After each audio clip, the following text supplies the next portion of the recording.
The Kiwi's rolling her eyes at me. Probably rightfully so. And now it's time for us to digest the lowest rung of pop culture so you don't have to. You're tuned in to the all-new CultureCast. I'm Nick. I'm the Kiwi. And this is the all-new CultureCast. And we're back this year talking about C2E2 2020. Mm-hmm. Usually the Gorehound and I do a C2E2 recap. I think you might have been on it one year, Kiwi. But Gorehound was unable to attend C2E2 this year. So now it's up to the Kiwi and I to tell you all about it. Oh boy. Yes. C2E2 is, of course, the Chicago Comic Entertainment Expo. Entertainment Expo, yes. A big comic book convention, pop culture convention. And I've been going to it since 2012. I started dragging you along in 2014. 14 was it? And you've quite taken to going to it. Probably you get more excited about it than I do, I think, in some regards. My enthusiasm for the show has kind of dwindled over time, but I still find things to do and things to check out, and things to buy. And things to buy. Even that sometimes is a struggle. Although I think I did okay this year with buying a few things, but we'll get to that. I was going to say, you're talking about enthusiasm. Oh, yeah, it's, I look forward to it, and maybe I'm kind of like you.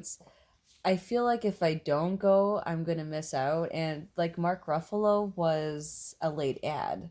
And I think he was added after the deadline to purchase our tickets for the advanced. Yes, because we're able to get professional tickets, and usually the application for professional tickets closes about a month and some change before the show, give or take, maybe a month and a half before the show. It kind of varies each year, but...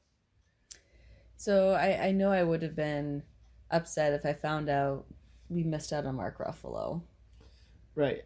And I think he's arguably the biggest name they had there this year. Your mileage may vary depending on different things, but I'm sure that he was a later ad to get any people who might have been on the fence about going to be like, all right, I'll go meet Mark Ruffalo. I'm sure his scheduling was a big part of it too, if he was able to get freed up. Well, that might be as well. Because, like, if they announced him early on, I feel like they might have had more ticket sales. Because then people can plan accordingly. That's true. I do wonder, and this is just me asking... Especially people that got to fly in for it. No, that's true. I do wonder, and this is me asking rhetorically, is how these conventions schedule these guests.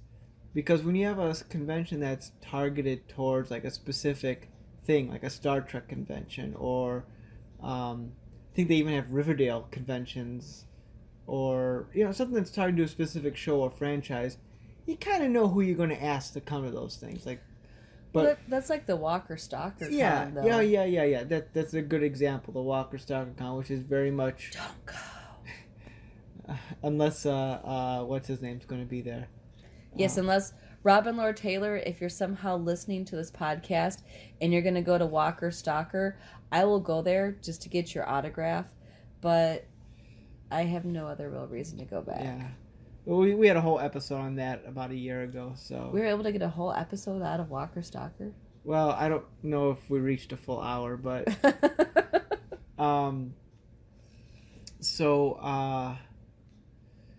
Yeah, I'm curious how, like, this, where the it's much more broad in terms of subject matter at these things, that even if it just look like at quote-unquote nerd culture, which is a term I hate, but I'll use it for this example.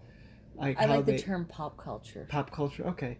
Pop culture, how they try to get guests in, because, like, they had a variety of guests. They had everything from Mark Ruffalo to William Shatner, to people. There's a TV show on Amazon called The Boys. They had actors from that show there. So I mean, it's similar orbits, but still very distinct. I I feel like if you are remotely in pulp culture, except reality TV, I don't think there's too much of reality TV for people wanting to go there. Terms of guest or things that you could buy, but it's anything from like the internet stars. I don't know because I feel like I'm probably wrong, but it's like Critical Role internet stuff. Wasn't the people I have from no idea Critical what that Role? is. I know it's a thing. I don't know. In what the it is. Umbrella Academy. I think that's a TV show. Oh, is it? I think it's on one of the 1,000 streaming services there are. Oh, okay. Well, there you Well, go. I mean, like for example, like why Mark Ruffalo? Why not like Chris Evans? Or why not? They can probably only literally afford one big name Well, celebrity. I guess that's what I'm saying. Like, why reach out to him versus another one? Like, what's the thought process that goes into them selecting their guests or who they reach out to? They probably literally have a budget too of what they can bring in. Do they just like shotgun out invites and whoever takes it? You know, I don't know about that, but another reason why I think Mark Ruffalo is a late ad, and we can discuss this further on in the podcast, but his panel started at 10 and the showroom floor opened at 10. Now, normally panels don't start till 11. So to me, even if you had in the works that Mark Ruffalo was going to be there, you would have set a time slot saved for Mark Ruffalo. But Yeah, they squeezed him in when the show opened. yeah, yeah. That's definitely true. I mean, I'll buy that. Maybe they hounded him enough to was like, fine. Or maybe Paul Rudd told him how awesome Chicago was last year. That might be. Again, I don't expect an answer. I'm just kind of curious. The people who work that thing, how they decide what guests they're going to try to go after each year, or if they have a wish lists, and the stars that say maybe they start negotiating, and the stars are like nope. They just say all right, mate, we'll try again next year. I'm just curious, you know. I mean, not that Mark Ruffalo was an odd choice. I perfect choice to come to something like this, but like, for example, all the people who are in the Avenger movies that go from like high end, like your Robert Downey Jr. A+ list, to your lower end, like Are you talking about the Avengers? yeah, I'm just from that category. Like who's not as big of a Ashley Olsen? yeah, okay, Ashley Olsen. We'll go with that. Or was it Elizabeth Olsen? It's Elizabeth Olsen. Oh, yeah. Yeah. I'm thinking of the twins. Versus like an Elizabeth Olsen. I mean, both would See, I be. couldn't even get her name right.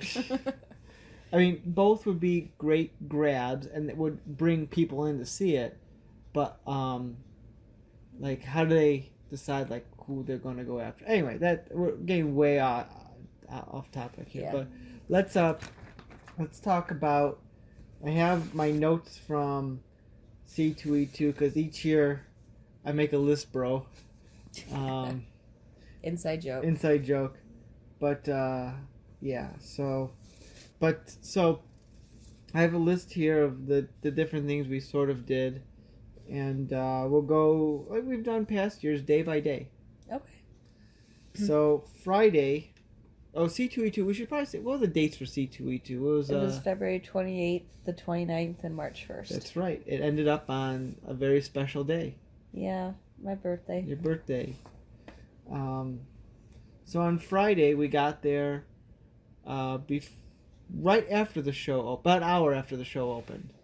Yeah, it's the showroom floor opened up at 10, and I want to say that we actually got to Chicago like right before 10 o'clock, and then we take the free shuttle down there, which we must have just missed the free shuttle when we got there, because we ended up waiting, wasn't it at least 20 minutes? Oh, easily. It probably felt longer because it was like super cold that day. We don't ever bring our jackets with us, and it was a little cold this year. Because we're tough.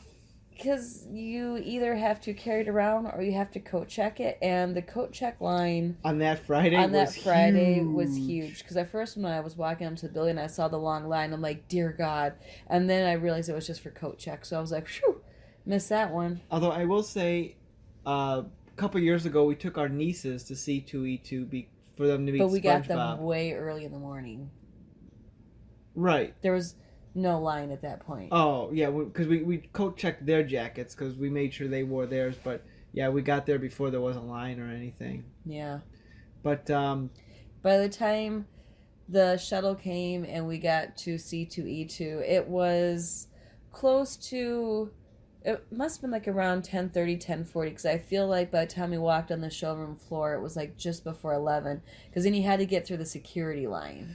yeah, and, it's the same thing every year. They go through security. They want to make sure that they half-ass check your bag.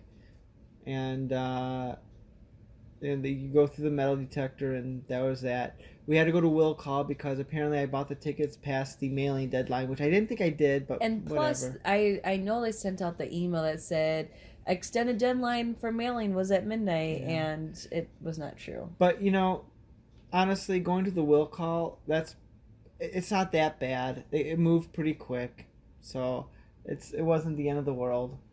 At least not to me anyway. But we got in there a little around 11, maybe a little after, and the first thing that we did was I was going to get some signatures, try to knock that out. We kind of have this thing where Friday Nick likes to get his comic book signed, and honestly, it is the best day, 'cause I'd say it's the slowest out of the 3 days. Yeah. And there's still going to be lines, like if it's a popular comic book artist or author, there's definitely going to be lines, but you won't be spending as long in line waiting for them. Right. And my desire to get comics signed has dwindled over time. Usually I'll do it if there's a novelty attached to it. This year I got Joshua Williamson, who is the current writer of The Flash. And mostly I wanted him to sign... I have this poster of The Flash. It's a Lego minifigure poster of The Flash that Kiwi and I picked up a few years ago at a Lego thing. And the last couple of years I've been collecting signatures of people who have worked on the character to sign it. Kind of like it would be a neat display piece. And so I made sure he's the current writer of The Flash to get his John Hancock on that. It's a really cool poster. And at the Lego convention, you had to download an app. And for those that don't know or don't remember, Nick does not have a smartphone. Nope. But I was Holding with... out. I to go on a tangent, I just got an email in from the Verizon. middle of my sentence, Sorry. you go in a tangent. What? I got an email that says I can upgrade to a new Smartphone or flip phone? flip phone, basic flip phone for free. Ooh, you should do it. You should do it before your phone breaks, your current one. Anyway, back to my story. I was able to download the app and they gave us the Lego poster, but I mean, like, what do you do in that situation if you don't have a smartphone? They literally, they weren't going to give you the poster. I have a story on that, which I'll get to in a few minutes. Okay, well, I was done with my story. I know. Well, it happens later on in the day at C2E2. I don't know if I told you about this. I was going to say, I don't know if I know what this is. But, so, we did that, and then we started walking the floor a little bit, walking the artist alley, and came across another writer-artist. No, not an artist, he's a writer. Gail Simone, who she's mostly known for doing Batgirl, Wonder Woman, and Birds of Prey, the comic book. And she did... She also writes a little bit of The Flash. So I thought, well, why not? I'll get her signature too, because she fill out the poster with some other signatures. And when we were in line for her line wasn't too big. She's very friendly. I never met her before. But her handler was there, getting people ready and making sure he had things out. And he saw the book I was holding, which was not a book that she had written. And the guy had said, she didn't write that. I turned the book around because the book she had written was on the opposite side. And I said, no, but she wrote this. Like, you're prepared. So. Which apparently he said has happened before, where they try to have her autograph a comic that she had nothing to do with. Yeah, but she was known for, the character. Yeah, that also happened. So, which I guess she feels funny about, which I get. I mean, I understand that. Yeah, if it's not something you were directly involved in, I mean, it is kind of a gray area, but I guess his reasoning, or what he said, her reasoning was she didn't want to step on the other people's toes. Right. And I get that, and I support that. Yeah. So those were the big signatures that I got. I was hoping to somehow get an art print from Amanda Connor, who is an artist whose work I really like, but the characters she typically draws and she's known for, I don't particularly have much affinity for, primarily a Harley Quinn. So there's nothing there I wanted to get from her, which I feel bad because I like her art, but if I get an artist's artwork, I want it to be of a character they're kind of known for. I'm just going to throw this out there. If there's any artists listening that go to C2E2, I am looking for a Wonder Woman in the pose of Rosie Riveter. Now, I know they have similar, like, she can do it poses, but I want the one with her arm flexed in that position. And I swear I saw it one year. Maybe I didn't. I've seen it too. I know it exists somehow. I saw it not that long ago, some image online, but... That's what I want. I did get a really cool Wonder Woman poster, which maybe we should put in our bedroom or the playroom. What are you thinking? I was thinking more the playroom, but I guess we could put it in our bedroom. We could wake up to Wonder Woman. Yeah, the artist on that one was Mike Mahi. I don't know if I pronounce his name right. He's been at C2E2 pretty much every year. And he has a bit of a retro style to his artwork. Yeah, I like it. He also has a really neat Superman poster, which I did not get just because I'm sort of limiting what I get until I put up the stuff I currently have. And then, going from there. I think the Wonder Woman was the only art print that we got, though, wasn't it? Yeah, it was. Yeah. Yeah. Which I wasn't opposed to getting that Wonder Woman thing because I know you really liked it. So, but I know just for me personally, I'm limiting what I get there. So, Friday, we didn't really go to many panels. Which is, I think the first year we didn't go to any panels on a Friday. Yeah.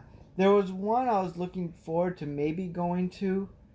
It was called From Memory to Memoir, which had a bunch of female young adult writers. I think they're mostly young adult writers. They probably did some adult stuff too.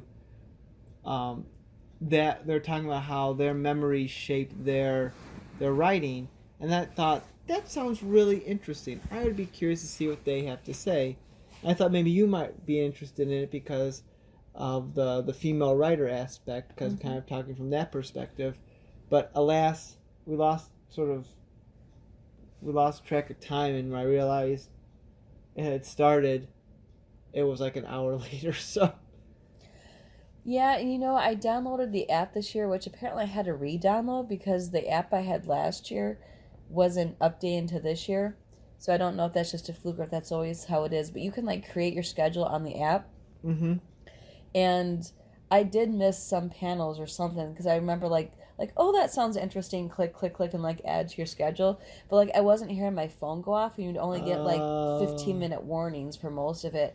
Which, for, panels that you really want to go to, 15 minutes is not enough. Especially if it's beep, beep, beep, Mark Ruffalo in 15 minutes. Well, I better go. And then, before you know it, you're going to get another notification saying the Mark Ruffalo panel is full. Yeah, that was nice that they're sending that out on the app that, the things are at capacity.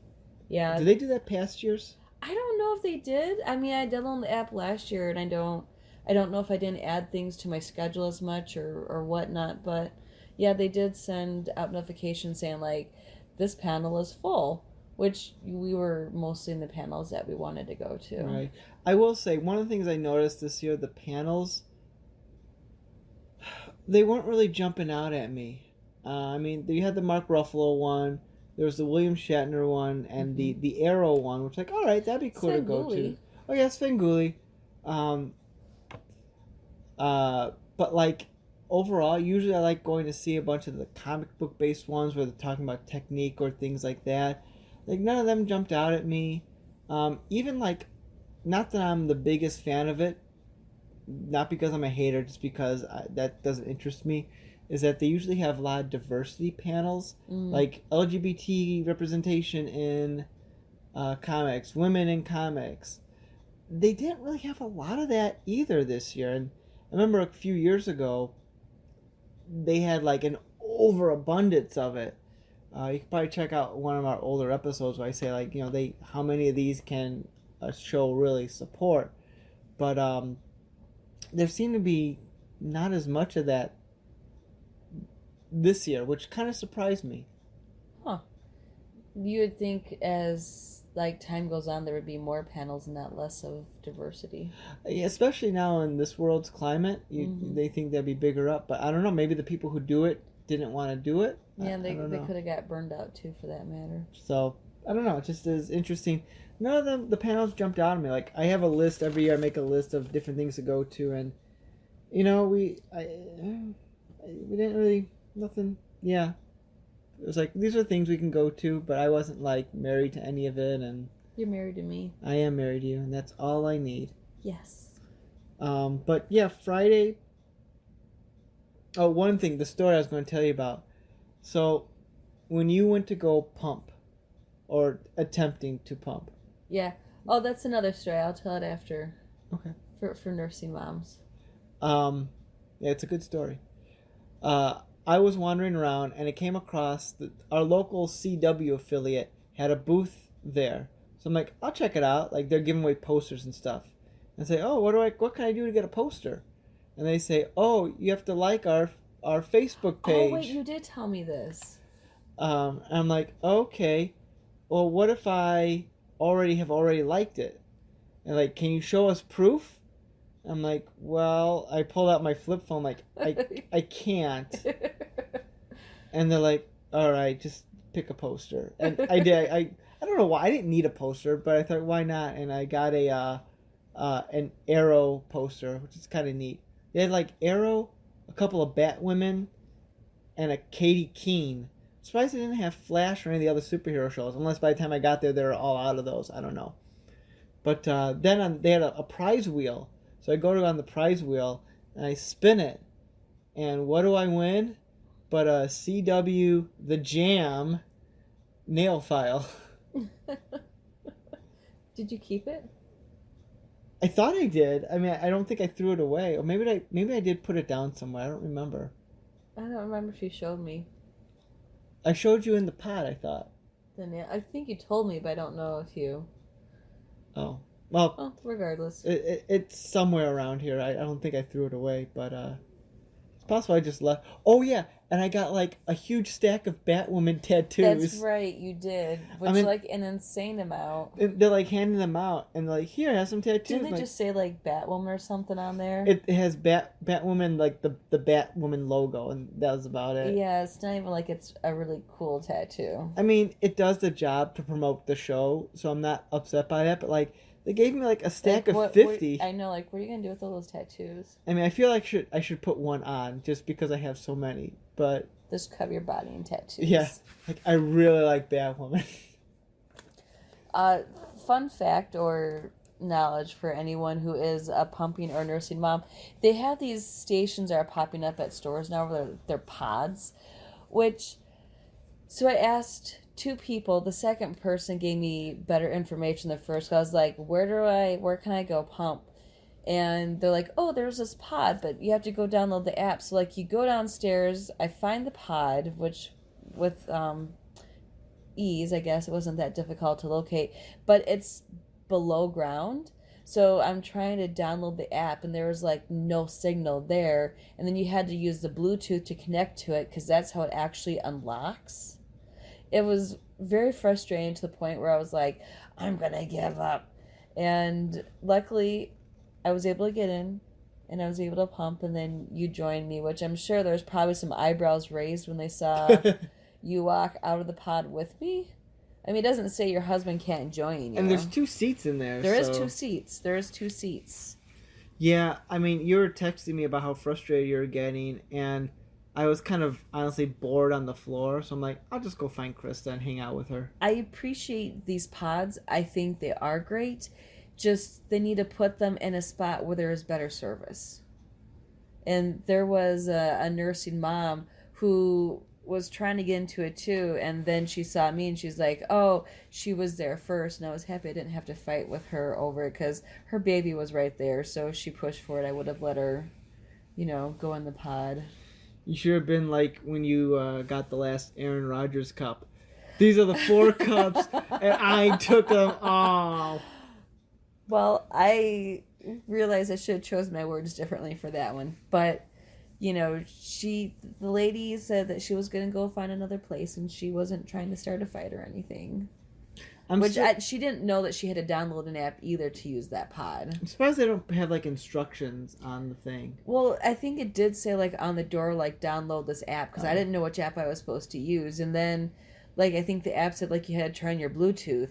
So like I'm trying the Bluetooth and that wasn't like connecting to it, but then somehow I was able to get into it because the door did unlock. It was confusing, and I'm sure if I did this, on a frequent basis, it'd be easier. But I appreciate them thinking of pumping and nursing moms. It never stops to, just to put my judgment cap on, it never stops to amaze me about how people will bring their young children to C2E2. And by young children, Yes. I mean like 3 months old. Oh, I think last year we saw like days old. There was definitely some that were like newborn is like up until like 5 months, I think is considered a newborn. There was probably like newborns that were like 1 or 2 months old. And like some that are, like, I don't know. I don't know what the right age is to bring a kid to this. Well, where they would actually enjoy it. But I think, okay, here's my 2 cents. If you want to hear it or not, I'm going to give it to you. We obviously have 2 young children. We do not take our kids with us yet. Now, a couple years ago, we did take our nieces because SpongeBob was there and R.L. Stein was there. So we thought, you know what? Let's take our nieces to C2E2. Now, at that time, they were maybe 8 and 10. yeah, Because I think it's about 2 years. Roughly give or take a year, about that age. Now, if you're going to take a kid to C2E2, you should make that day about them on the Sunday, and which we did. I would say if you went and asked our nieces, did they have fun? They would say yes, because R.L. Stein had the panel. We kind of tag teamed some things where I went to the panel with her and you tried to get a spot in line for his autograph signing, which capped before you could get there. If I were to do that over, I know. Hindsight is 20/20. I didn't expect him to be that busy. But there are so many kids that we saw at C2E2 that just looked bored and miserable. And like you're walking by these kids, and I saw a couple kids like sitting on the floor, and they just looked like they were bored out of their mind. And these are kids like around the 10-year age. Yeah, I would say so too. Maybe like we'll say 7 to 10. Yeah. And I'm like, okay, they're big enough where they're not going to be in a stroller, So if you're going to take them to this convention, you have Friday and Saturday that you want to dedicate to you, leave your kids at home, find a sitter. But if you're going to take them on the family day, Sunday, make the day about them. Right. I mean, there's not to say you couldn't do something if you wanted to go get a signature or check something out. Well, but at least have like one parent maybe try to, or do something with them, because they're not going to have a good time. They're going to be miserable. Those kids sitting on the floor, I guarantee you it was near Artist Alley. It was. So they were in line. Think, their parents, I don't know if the kids were necessarily in line, but they're in line with the parents. But the parents were in line to get autographs. Yeah. I mean, I don't know. I mean, that's always a concern, but like at a certain age where they're too young to really appreciate it, and it's more of a, I hate to say it's more of a hassle, because then you always have to feed the kid. They're going to be crying, and not to mention all the germs and everything that could get picked up. That's what mind boggles me too, like taking the babies. You're like, okay, it'll be easier taking a baby, they can like sleep the whole time, but like the germs, and I don't think there was as many babies this year, and maybe the coronavirus kept people away. Maybe. I did notice some, and one that looked extremely young, but I don't know. Plan ahead. If you're pregnant, don't buy tickets if you're going to take a newborn, or get a sitter. How our oldest daughter, she would have been, well, I can't remember. Well, she must have been 3-4 months old the first time. Yes. We went, but we had a sitter though. Yes. My mom. Yes. Watched. That is accurate. Yes. So anyway, that's our judgment. We don't have a judgment-free zone here. We're not. What's the name of that gym that does the Planet judgment? Fitness. We're not Planet Fitness. We will judge you. So Friday, that was. I don't have much to say about Friday. I mean, we wandered around. We checked out some things. I bought a few comics, I think. Maybe just a handful. Yeah, I didn't buy a lot of comics. I understand. I think I bought 2 comics and then with that book. I understand that you buy comics and I'm not upset. And sometimes if I don't have anything to look at, I follow you. Mm-hmm. What? No, go on. Maybe something I was going to bring up after you're done. You like throw my train of thought when you do that. That's why I was like, I was stopping myself. Yeah, I know, but when you did that, and okay, anyway. I made a face that threw her off. He Sorry. made a face, and he did the like zipper thing across his mouth. So that, no, I put you did the key okay, lock. The key lock, not a whole lot better. Anyway, I realized that you're gonna look at comics, and I'm fine with that. So if there's something else I want to go look at, I will. If not, I wait patiently for you to look at comics. I love the tone. I wait patiently. I do wait patiently. And one of the days, I think it was the last day, I was standing there like you were like bent over like on the floor in a box.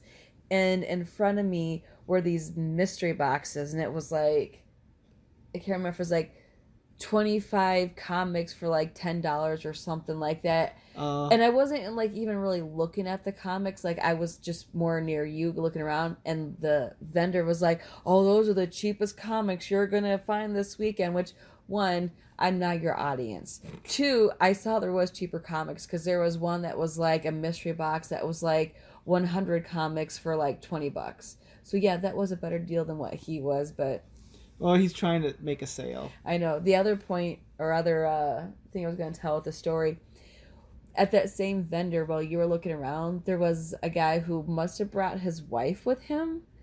Oh yeah, you tell me this. And like she's trying to like show him like this video on her phone. He's like, and like you could tell like the husband was like looking through the boxes. Yeah, he was like trying to look at the boxes, and like when she was done, he's like, okay, now back to what I was doing. And then like a few minutes later, like she's talking to him again. I'm just thinking, don't bring your wife if she doesn't understand. This is the opportunity for for you to find comics. Leave her at home if she's not going to like leave you alone. Or if you're the wife who wants, or husband, I guess it can go both ways. It can go both ways. It's sexist. I just, well, it is sexist, but in my defense, I don't know if I've ever really seen females digging through those comic books. Every now and again, but yeah, it is heavier with males. It's very heavy with males. But like, even if she wanted to come along, like, oh, I want to check this out, you should at least like have a discussion. Like, I want to rummage through these boxes. If you want to go wander around or do something while I do this, so you're not bored. I don't know. Just have that discussion. I know. I either people watch, which trust me, there is plenty to people watch with, or if I see a vendor in eyesight, I'll be like, hey, I'm going to go check out this vendor. So yeah, which you did a couple times. I did a couple times. So, whoever finishes first, you go find the other person. You just do it. So I'm not upset that you look through comics. I know that's part of the deal. So you just get to tell the people you're with that I'm looking through these comics. They're cheap. Let me be. Hopefully he came with a list. I love the inflection. Like every time you're like, that's just part of the deal. Like you hate this, but I'll put up with it. Well, I'm not buying comics. I know. Maybe you should. I did think of something. I think we bought this on Friday. Your Was that your lock and key? Yes. Okay. Your backup birthday gift. Yes. So, as a short side story, last fall we went to a pumpkin patch, and I saw this cute little backpack that had Star Wars print on it, and I was like, a mini backpack. it was a mini backpack. It was a backpack purse style, and I was like, that's nerdy, but like in a classy way, and I'm like, I would totally use that backpack purse. And I remember I looked on the internet, and what I put in my description apparently was not coming up. So I'm like, okay, I'll let it go. And we're walking around, and I come across one vendor that had, like, you could definitely tell it was by the same brand. And so I was like, oh. And he's like, oh, he only had, like, maybe... It's like maybe 5 to 10. Yeah, that's what I was going to say. 10-ish different style backpacks. And there was some that was like, oh, that's not too bad, but nothing that really jumped out at me. So I'm like, well, he gave me his business card, and he's like, well, we're getting more in all the time. And I was like, okay. And he did, if I could interject. Yeah. He did say that you got the name brand. Yeah, so I knew which one it was. And he did say that... Which was Loungefly, by the way. Loungefly. And he did say that they generally cost about... He told you what the price range was, and that what they're selling them at here is close to what you'll get them at retail. So, yeah. So they weren't going to be jacked up too much, and you're not going to get like a super discount. You'll break even, essentially. Which is an interesting thing that he mentioned. They didn't say, oh, you're not going to get any cheaper than what I'm selling it at. Mm-hmm. But you got the information. We kept looking around. Yeah, and then before you know it, like, a lot of vendors had... They were everywhere. They seriously were, and the pattern I picked out was a Stranger Things, and I think that vendor was the only one I saw that had the Stranger Thing purse. Yeah. And what's nice is, like, the purse is also very in size, and I picked one of the larger sizes. Mm-hmm. It was, like, I think it's perfect for me, because also I'm a trained commuter, so I'm like, you know what? This is just what I need. So that was and the reason I say it was a backup birthday gift is because I did order the Kiwi a gift that she was looking at, this infuser, but after I purchased it, I realized I may have bought it from a scam company. It's a tea tumbler for you tea drinkers.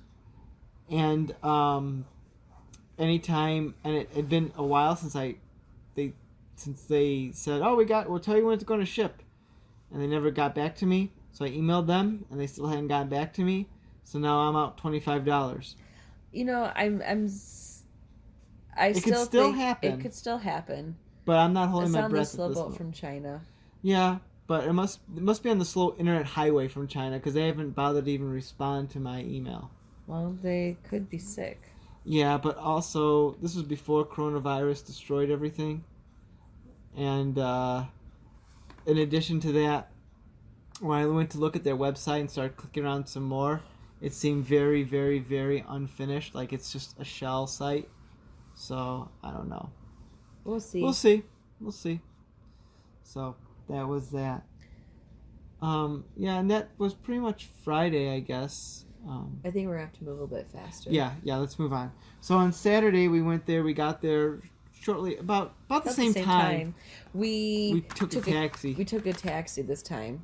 It was much, much busier, so it took us much longer to go through the security line. And but it all ended up okay. We went in there. I don't even remember what we did first on Saturday. I think we just walked around.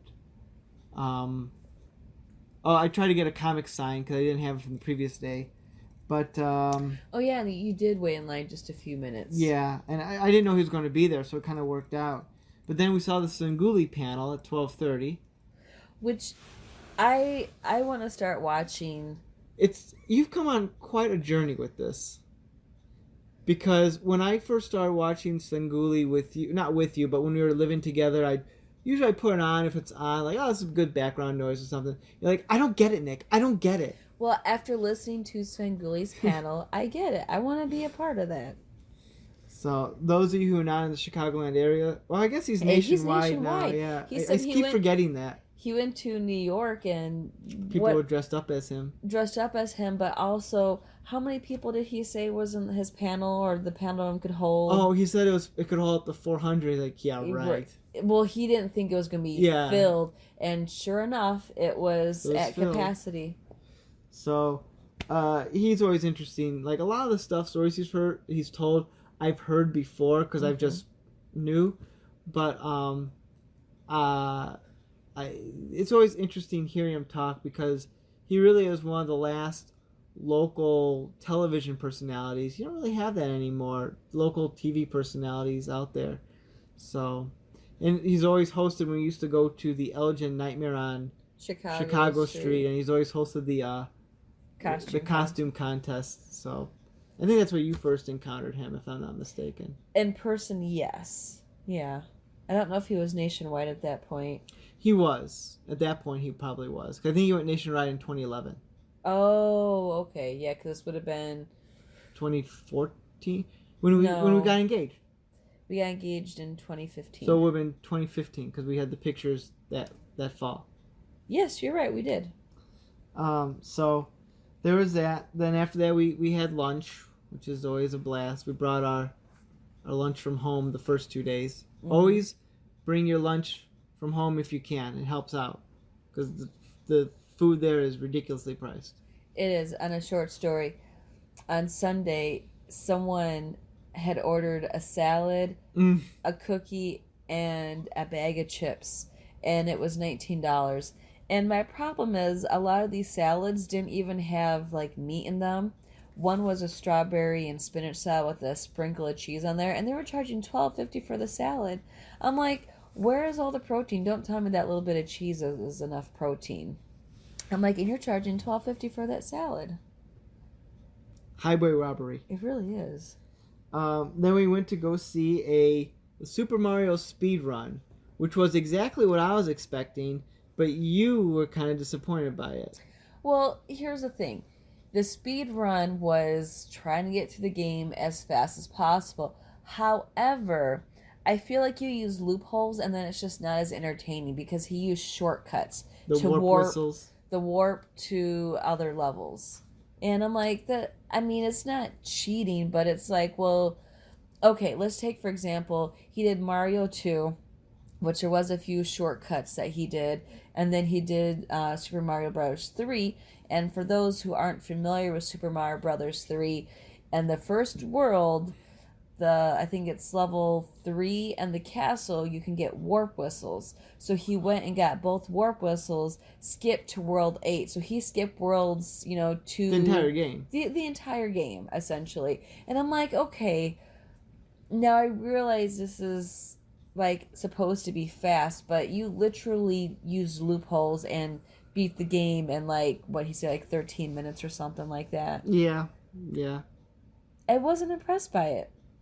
I'm sorry. He did play World 8 very well. I will give him props for that. But it's kind of like, well, I could do that. Here, hold my beer. And then later on in the afternoon, one of the panels that I've been wanting to go to for the past, 6 years, it's called Breaking Into Comics and How to Stay In. Because clearly I'm going to make a career change into the comic book industry. I'll make my riches there. But I've always been interested in wanting to see that panel because I'm curious what they have to say. And every year it never works out for me to go. This year I was like, all right, nothing else is going on. This is going to be the year I finally see that panel.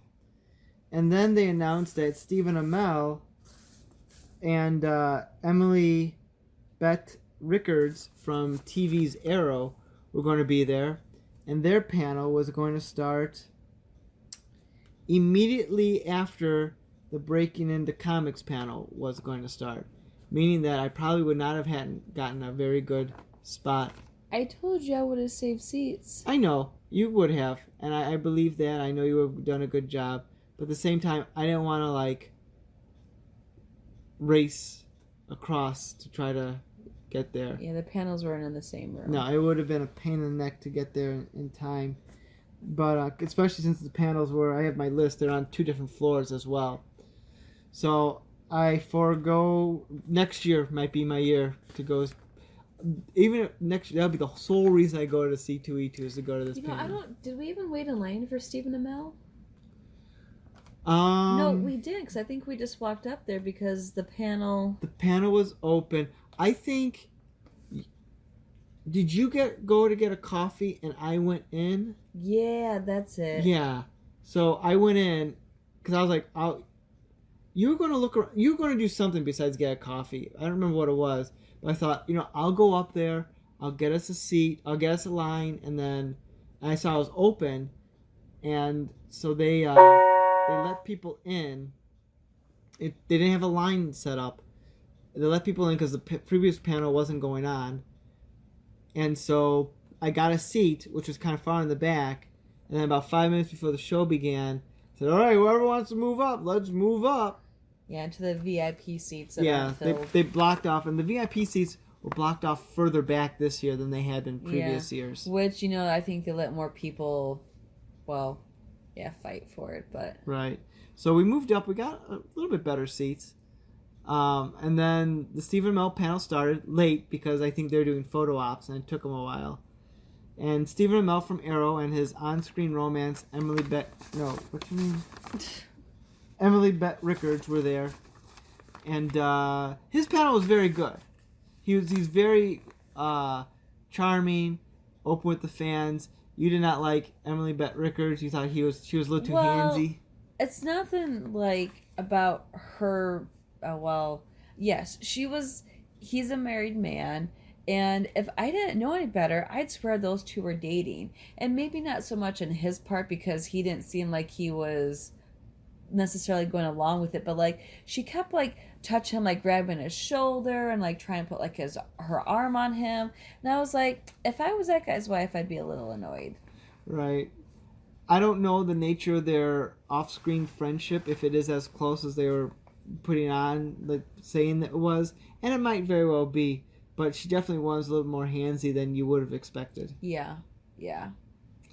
I will say they kept ridiculing Stephen Amell for his socks that he was wearing, because he had these very lime green socks that were rolled up over his pants or something like that. It was very unusual. He took it in great stride, and I out of actually all the panels we saw this weekend, he was my favorite. And I don't watch Arrow, but now the show's done, but you have no reason not to start. I could watch it, maybe if it's on Netflix, I could watch it on the train or something. But what I love about going to these panels is, I guess if you have a big enough name celebrity, I don't know if I could go to the Umbrella Academy, but I enjoyed the panel even though I'm not an Arrow fan. Right. Except that one girl who they kept teasing her the rest of the panel. Oh, she went up to the microphone to ask a question. She's like, I'm a big fan of yours. I love your work. She's like, but I've never seen Arrow. And he was like, are you though? Are you a fan? Because his only thing has been Arrow, so it's it. But he said it. He didn't say it in a jerk way. He kind of said it in a teasing way, are you? He was being playful, and she picked up on that vibe too. Right. So it was interesting. They did talk about Arrow, and there was some spoilers, and they kept telling her cover your ears. Yeah. That was good. So that was a fun panel. And I think we pretty much went home right after that, if I'm not mistaken, on Saturday night. Maybe we wandered the floor a little bit. I think we probably, walked around a little bit. And then brings us to Sunday. And Sunday was a challenge. Because we had to wake up early, super early, to catch the early morning train. So we'd get there as early as possible so we can get seats for the Mark Ruffalo panel. Trains only run every 2 hours on Sunday, too. Yeah. So on our train line. Our train line. Well, Sunday's, the slower day. It's a slower day. And so...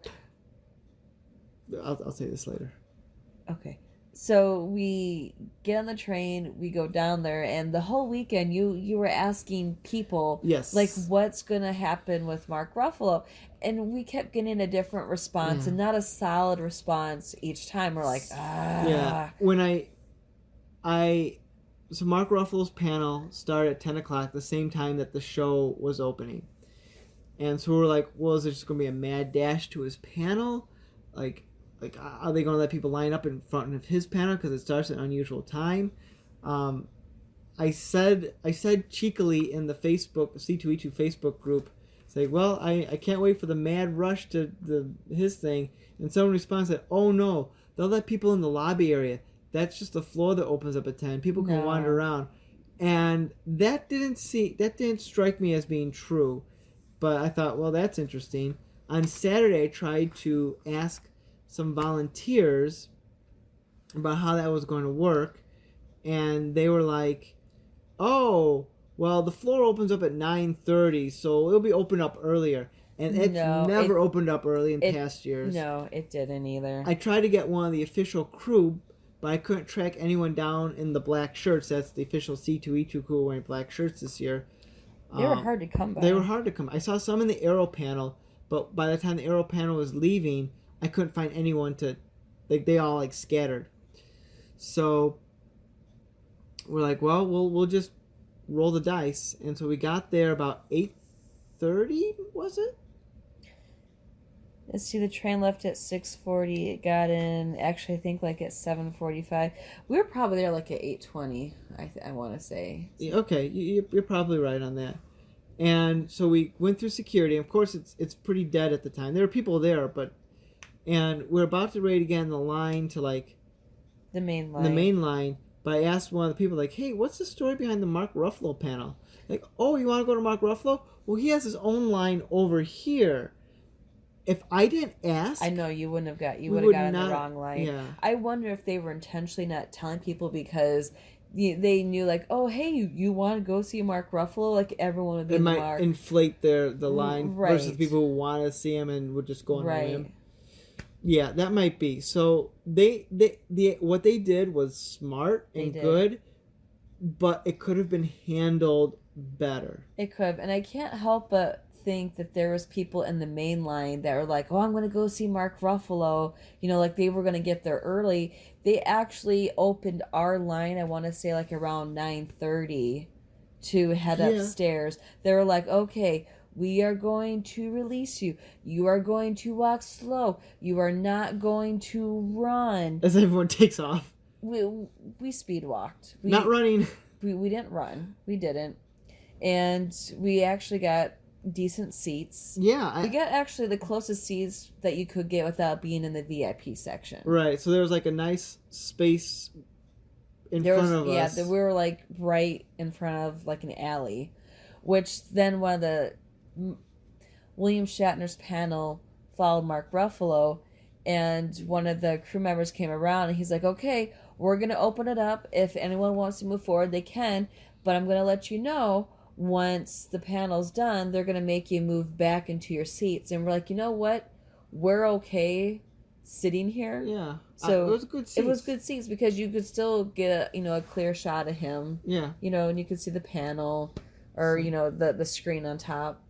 So the Mark Ruffalo panel we got there, and I thought he was pretty good. Mark Ruffalo is much more low energy than some of the other ones. I would say. That's why I'm not going to rank him as my favorite panel of the weekend.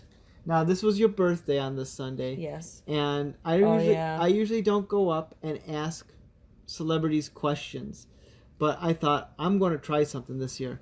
So the minute they said, who wants to ask questions, because they have people line up in two lines on either side of the theater in front of a microphone. So I get up there, and I was going to go up and ask Mark Ruffalo if he would wish my wife a happy birthday, because it was her birthday. And I get up there, and I'm at a decent spot in line. I thought, well, I might be able to pull this off. And it keeps going. Next person goes, next person goes, and I'm getting closer and closer in the line. I'm like, oh, this might actually happen. Now, keep in mind, I thought the panel went to 11 o'clock. And there are two people in front of me in my line, and it's like 11, it's like 10:40. I'm like, oh, this is going to happen. This is going to happen.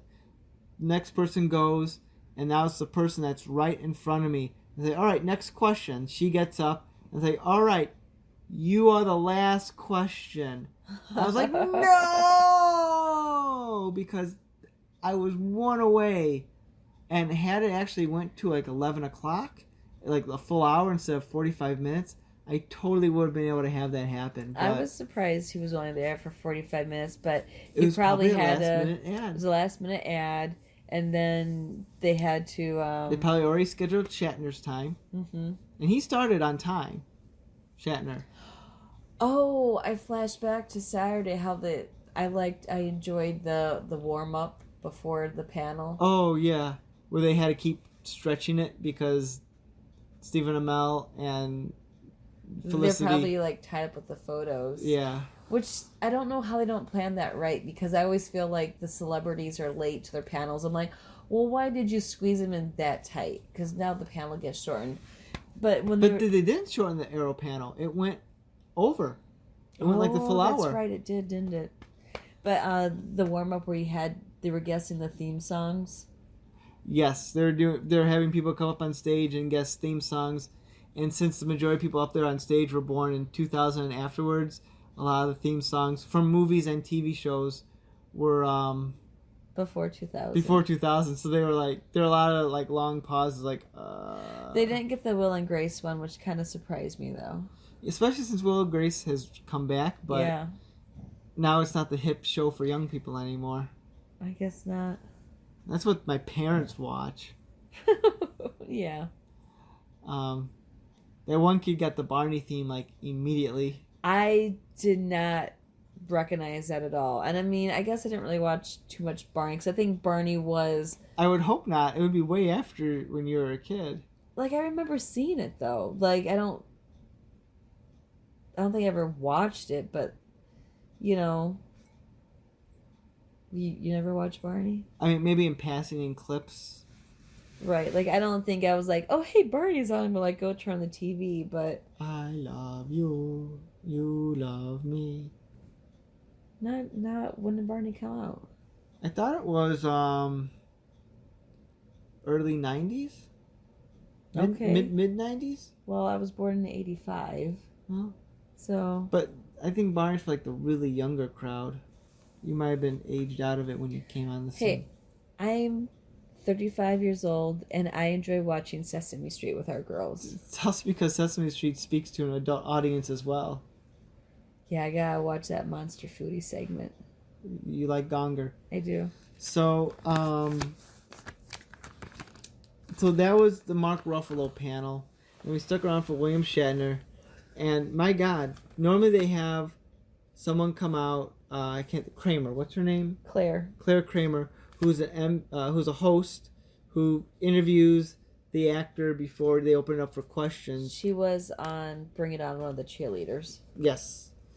And she did not do anything for Shatner other than, here's William Shatner, and Shatner's like a one-man show. Yeah, I think he requested nobody interview him. That's his thing. I mean, he's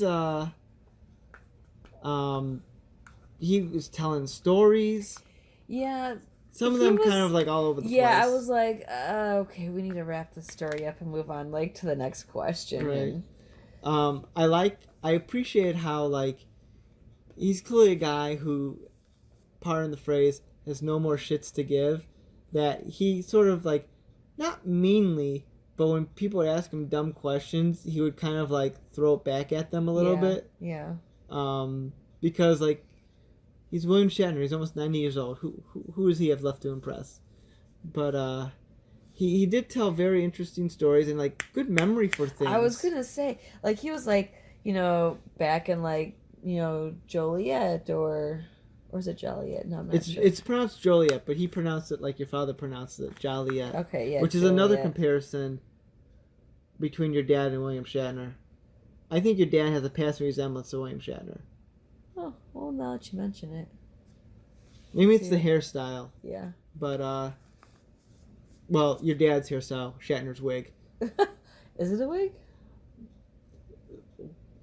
One wonders. Well, now I'm gonna take a closer look at him. People say Shatner wears a wig. He denies it. I don't know. All right, but he was good, but his stories were a little long.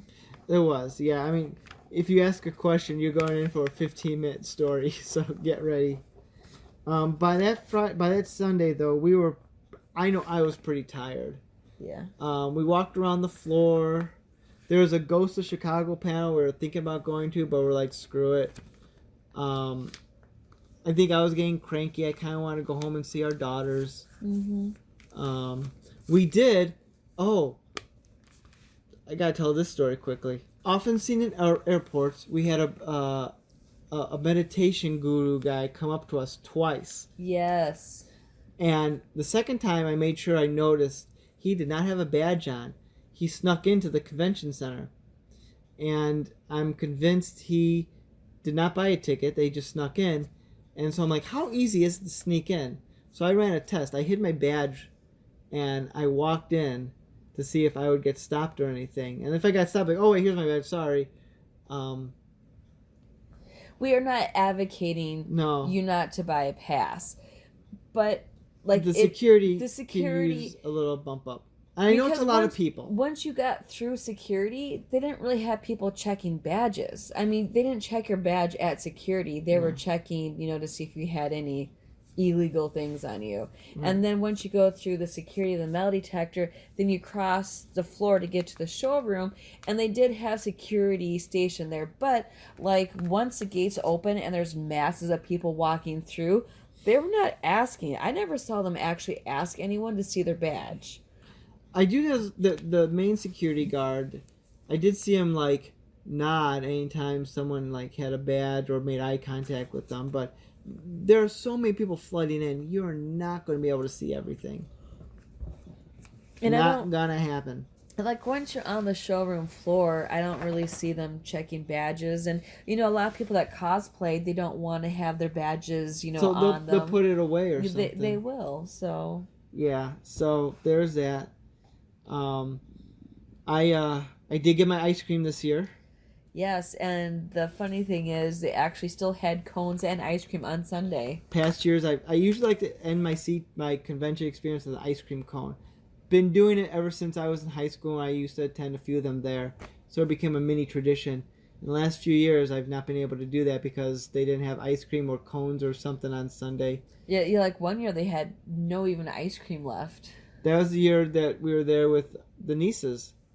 Yes. But because you promised them ice cream and then they didn't have it. Yeah, like let's go get ice cream. You want ice cream? Do you have ice cream? No. And that was after she found out she wasn't gonna get the R.L. Stein autograph. Oh, I felt bad about that. You should.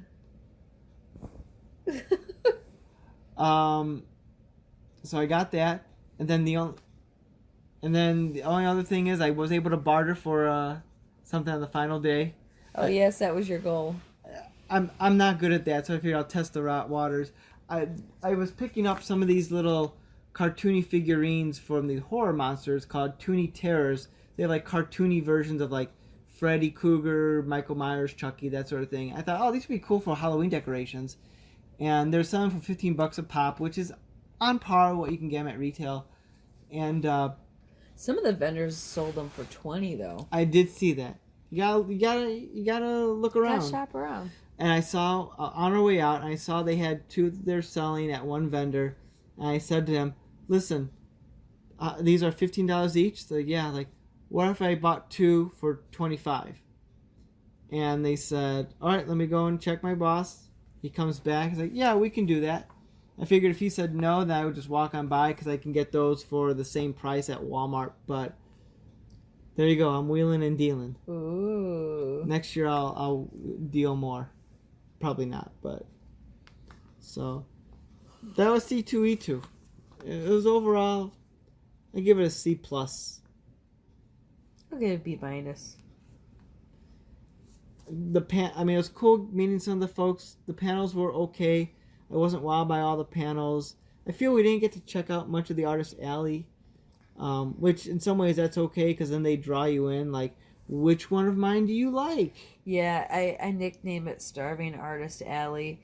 And I feel bad because like I feel like I can't go up and enjoy looking at the artwork without them like, oh, which ones do you like? I one year, no joke, I was looking at the artwork and I was just admiring it. I liked it, but not enough that I was gonna buy the prints. And the lady was like, "Oh, which ones do you like?" And I was like, "Oh, I like this one and this one." She's like, "Okay," and she wrote them down on her business card and she handed it to me. And I felt bad because I'm like, I'm not gonna order these, but and it's like I just want to go enjoy and look. And if I do like something, I do purchase it. But there's hundreds of people in Artist Alley. I can't buy from everyone. Right. Nor do I want to buy from everyone because they're not all my style. There is one year I do regret not getting. It was a metal sign, and it was of Star Wars. And what's the famous picture? I don't know what it's called, but people know this picture where it has a bunch of construction workers high above a high-rise with steel beams, and they're all eating their lunch on like a hanging beam. Yeah, but it was done in Star Wars figures. Like Darth Vader and the Stormtroopers, yes, right? and it was a metal print. Yeah. And at the time, I think it was like $70, and I'm like, oh, I'm like, this is so pricey for this, and I do regret not getting that. Well, maybe it'll come back in the future. We should search online to see if we could find that. I think I actually did one year, and whatever I typed in didn't come up. Oh. Well, I guess that's about it. Are you going to go next year to C2E2? Probably. It's later in March. Yes, it is later in March, so hopefully it'll be a little bit warmer out. Although that Sunday was pretty warm. Are you going to dress up next year? Possibly. We'll see when we get there. So, I guess that's all we got. So, I'm Nick. I'm the Kiwi. And this has been our C2E2 podcast. We'll catch you next time. Bye. You've been listening to the all-new CultureCast. We try to post new episodes every Monday evenings 3 to 4 times a month. Check out our backlog. We could be found at allnewculturecast.libsyn.com. You can also find us on Apple iTunes and wherever else podcasts can be downloaded and listened to. This has been the all-new CultureCast, a Saltwater production. Original material copyright 2020. Thanks for listening.